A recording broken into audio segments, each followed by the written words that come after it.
నమస్కారం. ఈరోజు మన వీడియోలో మనిషి జీవితాన్ని మార్చేసే ఒక అద్భుతమైన గ్రంథం, అదే భగవద్గీత గురించి తెలుసుకుందాం. అసలు ఇది ఎవరు రాశారు? మనం ఎందుకు చదవాలి? భగవద్గీతను వేదవ్యాస మహర్షి రాశారు. సుమారు 5,000 ఏళ్ల క్రితం కురుక్షేత్ర యుద్ధంలో శ్రీకృష్ణ పరమాత్మ అర్జునుడికి చేసిన ఉపదేశమే ఈ భగవద్గీత.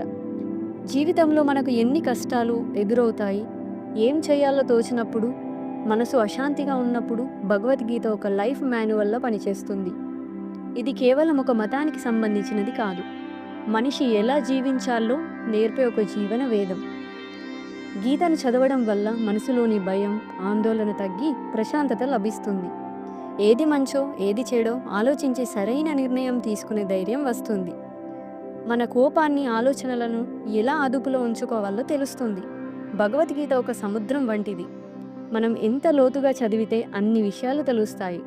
ఈ వీడియో మీకు నచ్చినట్లయితే లైక్ చేయండి, మరికొన్ని వీడియోస్ కోసం సబ్స్క్రైబ్ చేయండి. మీ ఫ్రెండ్స్ అండ్ ఫ్యామిలీ మెంబర్స్కి షేర్ చేయండి. జై శ్రీకృష్ణ అని కమెంట్ చేయండి. Thank you.